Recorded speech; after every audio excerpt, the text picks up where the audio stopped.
Est-ce que les fruits sont trop sucrés ou trop acidifiants? Je sens qu'il y a plein d'autres interrogations. Est-ce que les fruits sont tous gorgés de pesticides? Est-ce que les fruits donnent des ballonnements ou des allergies? Et tu en as d'autres? Est-ce que le fructose peut être à l'origine d'intolérances? Est-ce que les fruits sont source d'obésité? On entend beaucoup d'histoires, de clichés et de conversations qui ont peu de sens à propos des fruits. Parce que nous sommes une civilisation qui s'est éloignée de la cueillette et de son alimentation originelle.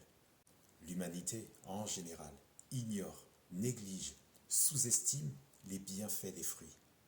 Et elle s'est tournée de façon massive, et ce grâce au piège de l'industrie agroalimentaire, sur une consommation, entre autres, en céréales pour leur apport en carbone.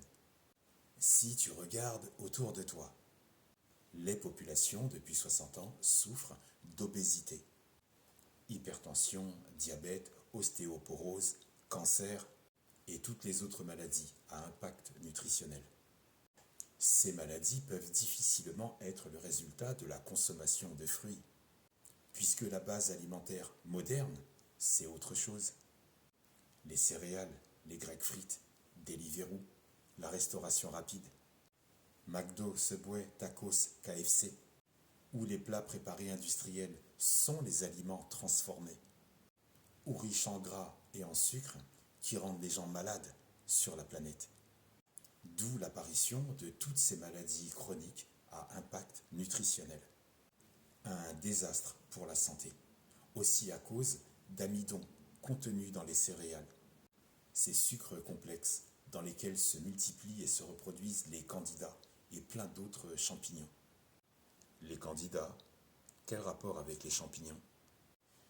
Candida, C-A-N-D-I-D-A, qui est une levure qui peut conduire à des infections locales, qu'on appelle muguet ou candidose.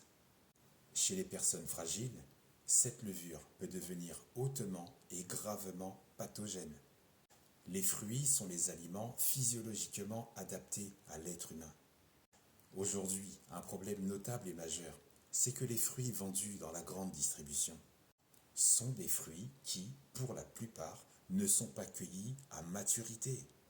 Donc ils ne peuvent pas, et ils n'ont pas, leur totum nutritionnel, c'est-à-dire l'ensemble des molécules actives et utiles du fruit. Que dalle.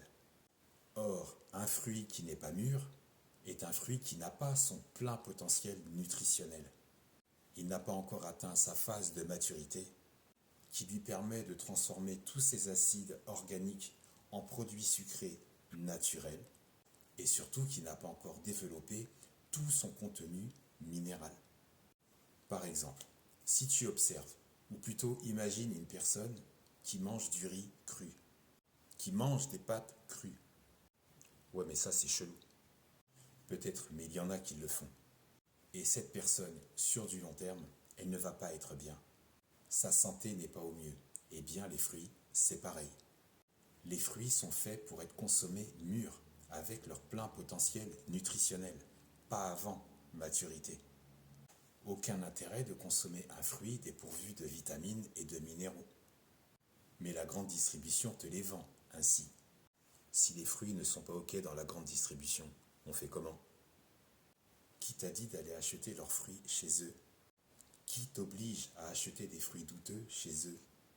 Il y a pourtant plein d'autres modes de distribution plus sûrs, plus fiables, où des cultivateurs sérieux, des horticulteurs passionnés, des arboriculteurs investis, qui sont spécialisés dans la culture des arbres fruitiers, et qui exercent dans le respect des normes et des règles alimentaires en harmonie avec la nature, pour en récolter les fruits à bonne maturité et disponibles au public. Un fruit récolté avant, donc pas mûr, n'est pas adapté à la consommation. As-tu déjà décroché de l'arbre une pomme pas mûre? C'est dégueulasse, on est d'accord. D'un point de vue goût, c'est infect et immangeable. Et ça, tu évites, même si tu es un forceur. Il existe des fruits non mûrs, pouvant entraîner des vomissements, pouvant conduire à un état de santé très critique. Donc les fruits pas mûrs, pour ta santé, tu évites. Il faut retrouver et se reconnecter avec ceux qui ont le respect de la culture du fruit pour avoir des fruits sains.